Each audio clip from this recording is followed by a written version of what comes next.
जैन परंपरा के तीसरे क्रम पर इस 24वीं में तीर्थंकर संभवनाथ भगवान का स्थान है। संभवनाथ भगवान का जन्म वर्तमान में उत्तर प्रदेश के श्रावस्ती नगर में हुआ। बहराइच के पास में श्रावस्ती है, सारनाथ के पास में। ऐसे संभवनाथ भगवान कल्याणकों को प्राप्त होते हुए दीक्षित हुए, केवल ज्ञान पाया और निर्वाण पद को भी प्राप्त किया। गुरुवर आचार्य श्री ने संभवनाथ भगवान की स्तुति करते हुए दो दोहे लिखे।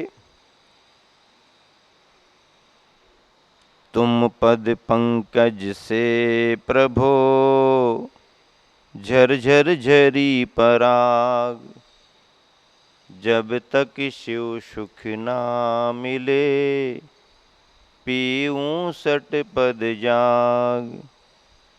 भव भव भव बन भ्रमित हो भ्रमता भ्रमता आज, संभव जिन भव शिव मिले पूर्ण हुआ मम काज।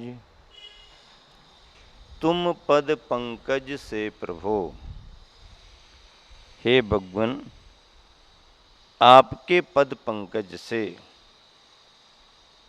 पद पंकज अर्थात चरण कमल से, चरणों को कमल की उपमा दी है।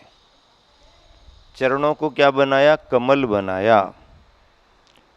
तुम पद पंकज से प्रभु, हे प्रभु आपके पद पंकजों से अर्थात आपके चरण कमलों से झर झर झरी पराग, झर झर झर झर झर झर झर झर, क्या झरी? पराग। पराग कणिकाएं, सुगंधित कणिकाएं, फूलों के अंदर जो रहते हैं पराग के कण सुगंधित रहते हैं। तुम पद पंकज से प्रभु झर झर झरी पराग, झर झर झर रही है। फूल जैसे झरते रहते हैं, रात रानी के फूल देखो, शाम हुई नहीं कि रात भर झर करके जमीन पर पड़े रहते हैं, सुगंध बिखेरते रहते हैं। विभिन्न विभिन्न प्रकार के फूल अपनी अपनी गंध देते रहते हैं। भ्रमर उन पुष्पों के पराग कणों को पी पी करके मदमस्त होता है। यहाँ तक कि कहा जाता है जहरीले नाग भी सुगंध से बड़े प्रभावित होते हैं। जहरीले नाग भी सुगंध से बड़े प्रभावित होते हैं। चंदन के वृक्ष में बड़े बड़े नाग उसकी गंध से प्रभावित होकर के लिपटे रहते हैं, लिपटे रहते हैं। लेकिन कहा जाता है कि जहरीला नाग भी चंदन के वृक्ष में क्यों न लिपटा रहे, चंदन विष व्यापे नहीं लिपटे रहत भुजंग। सर्प लिपटे रहें तो भी चंदन में विष व्यापता नहीं है, चंदन विष व्यापे नहीं। क्या कहा जा रहा है यहाँ पर संभवनाथ भगवान की स्तुति में? तुम पद पंकज से प्रभु झर झर झरी पराग, झर रही है पराग। जैसे कोई झरना झर रहा हो, वाटरफॉल। ठंड के दिनों में दूर से देखते हैं आप, लेकिन गर्मी के दिनों में पास से देखने का मन होता है। खड़े होने का मन होता है। उसकी फुहार यदि तुम्हारी तरफ आए तो तुम्हारे को लगता है हाँ ये तो अच्छा लग रहा है। गृहस्थ लोग हैं, पर्यटक लोग हैं, झरने देख रहे हैं, प्रकृति देख रहे हैं, पहाड़ियां देख रहे हैं। झर झर झरी पराग, जब तक शिव सुख ना मिले भगवन, जब तक मेरे को मोक्ष सुख ना मिल जाए। कौन सा सुख? मोक्ष का सुख। संसार के सुख तो बहुत बार मिले, इंद्रियां तृप्त हुई और तृप्त होने के तुरंत बाद अतृप्त पुनः हो गईं। तृष्णा की खाई खूब भरी, पर रिक्त रही वह रिक्त रही। इंद्रियों के विषयों की पूर्ति आप कितनी ही क्यों ना करो, इंद्रियां संतुष्ट नहीं होती। इंद्रियां संतुष्ट नहीं होती, संतुष्ट होने का उनका स्वभाव ही नहीं है। हाँ, आत्मा संतुष्ट जरूर हो सकती है। और एक बार संयमी जीवन जी करके आत्मा संतुष्ट हो जाए तो इंद्रिय विषयों की कहानी ही खत्म हो जाए, इनका खेल ही खत्म हो जाए, कोई जरूरत नहीं इनकी। हिम्मत का काम है, सामान्य आदमी की बात नहीं है। वीरों में वीर महावीरों का काम है। बाहर के युद्ध को तो कोई भी जीत सकता है, लेकिन अपने अंतर्द्वंद के युद्ध को, कर्मों के युद्ध को जीतना, राग द्वेष के मोह मल्ल को जीतना आसान बात नहीं है। तो जब तक शिव सुख ना मिले, कब तक? जब तक। कब तक? जब तक। हमें इससे कोई मतलब नहीं। जब तक शिव सुख ना मिले पीऊं, क्या पीऊं? पराग पीता रहूं, पराग पीता रहूं। किसकी पराग पीता रहूं? तुम पद पंकज से प्रभु, जो झरझर झरी पराग, आपके चरण कमलों से जो पराग झर रही है, उस पराग को पीता रहूं। कब तक? जब तक शिव सुख ना मिले तब तक पीता रहूं। क्या बन करके पीता रहूं? षटपद, षटपद बन करके। षटपद का अर्थ क्या होता है? जिसके 6 पैर हैं उसको षटपद कहा जाता है। और 6 पैर वाला कौन होता है? भ्रमर होता है। 6 पैर वाला भ्रमर होता है, इसलिए भ्रमर का दूसरा नाम षटपद है। ऐसा षटपद बन करके जागता हुआ मैं पीता रहूं, पीता रहूं, पीता रहूं। कब तक पीता रहूं? कब तक पीता रहूं? जब तक शिव सुख ना मिले, जब तक मोक्ष सुख ना मिले। भगवान, आपके चरण कमलों की पराग को भौरे के समान निरंतर जाग करके मैं पीता रहूं, पीता रहूं, पीता रहूं, पीता रहूं। कितनी बढ़िया पंक्तियां हैं, कितना गहरा भाव है। भक्ति ही करता रहूं भगवान की। कब तक भक्ति करता रहूं? कब तक करता रहूं? जब तक कि मोक्ष ना मिल जाए। क्या बात है। नियम ले लो, कह दिया, ठीक है महाराज जी, 1 महीने का, 2 महीने का, 3 महीने का। अरे 1-2 महीने की क्या बात करते हो तुम? चलो महाराज जी आजीवन का नियम ले लेते हैं। बहुत अच्छा, आजीवन का नियम ले रहे। हाँ, आजीवन का नियम ले रहे। लेकिन कोई कोई भावुक व्यक्ति यहां तक भी कह देता है कि जब नियम ले ही रहा हूं तो आजीवन क्यों? जब तक मोक्ष ना मिले तब तक का नियम। ये बात अलग है कि ऐसा नियम हम पाल नहीं सकते, क्योंकि अन्न पर्याय में जाने पर अन्न पर्याय की स्थिति के अनुसार काम चलेगा। इसीलिए होशो हवास में जो नियम लिए जाते हैं वो जीवन पर्यंत के लिए ही लिए जाते हैं। नहीं नहीं, जब तक मोक्ष ना मिले हम रात्रि भोजन का त्याग करते हैं, अच्छी बात है, भावना तो ऐसे ही होना चाहिए, लेकिन मनुष्य पर्याय से निकल के जाओगे तो कौन सी पर्याय मिलेगी? पुण्य के योग से देव पर्याय मिलेगी। अब देव पर्याय में तो खाने पीने पर तुम्हारा कोई कंट्रोल नहीं रहेगा। फिर भी वहाँ पर यदि विचार करें तो दिन रात का भेद नहीं है।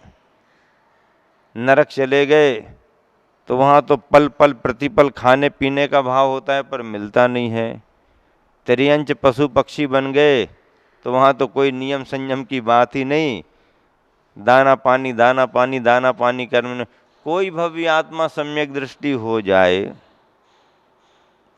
और वृत्ति बनने पर उसके भावों में विवेक आ जाए तो वो कुछ विचार करे दिन रात का। दिन रात का विचार तो पशु पक्षी भी कर सकते हैं। यदि ऐसा विचार नहीं कर पाते तो एक सियार की कहानी क्यों आती? सियार ने रात्रि में पानी पीने का त्याग कर दिया था, ये कहानी आई है।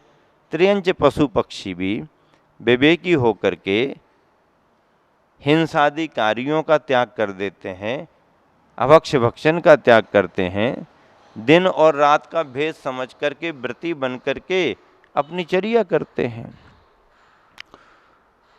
और मनुष्य से मनुष्य बन गए और मान लो तुमको याद ही नहीं रहा कि नियम हमने क्या लिया था, तो फिर क्या करोगे?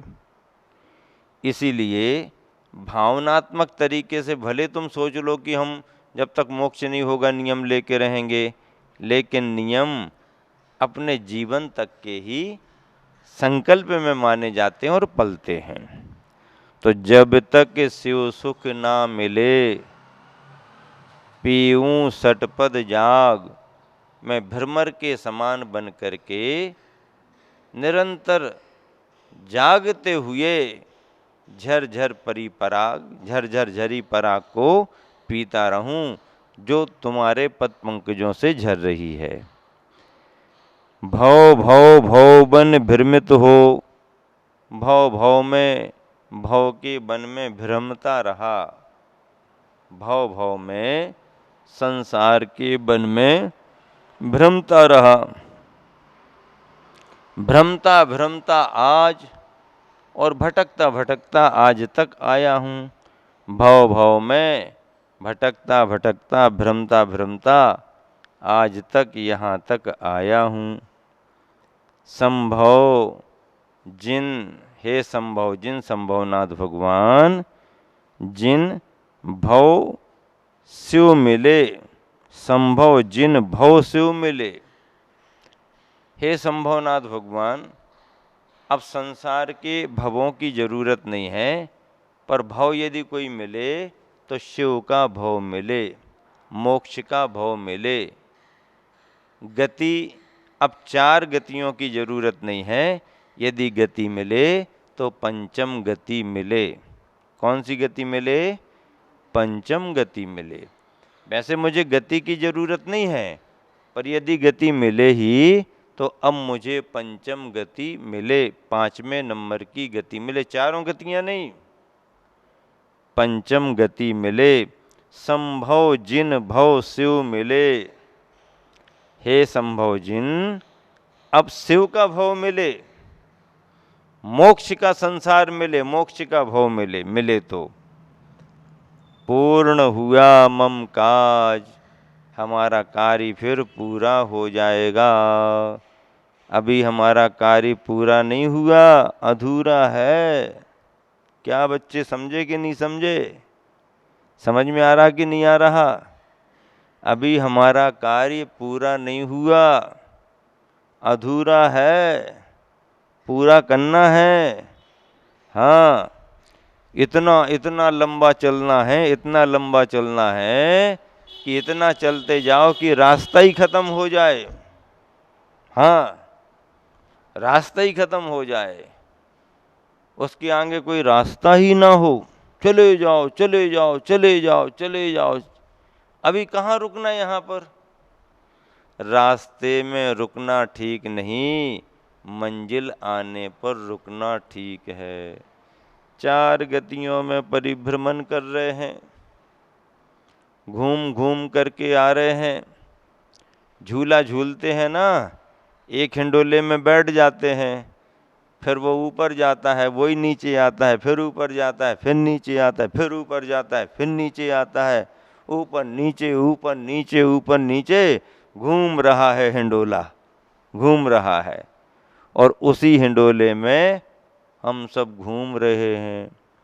4 गतियों के हिंडोले में ये जीव बार बार ऊपर नीचे हो रहा है, रुक नहीं पा रहा। इसका भ्रमण रुक नहीं पा रहा है।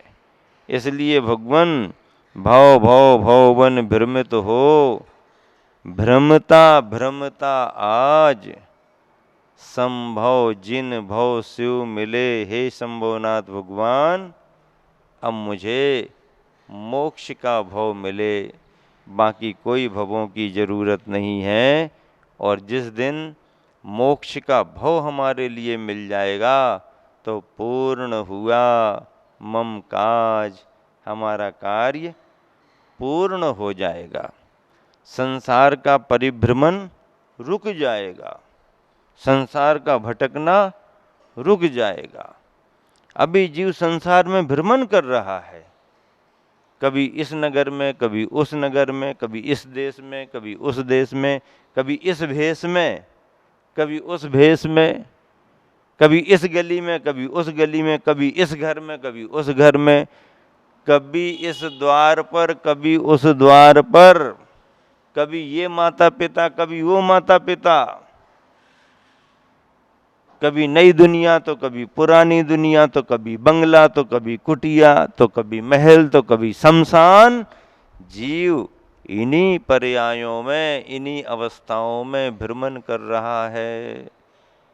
ऐसे भ्रमण करते करते ये जीव थक चुका है, क्लांत हो गया है, थक गया है, इसलिए छुटकारा पाना चाहता है और भावना भा रहा है कि संभव जिन भव शिव मिले, पूर्ण हुआ मम काज।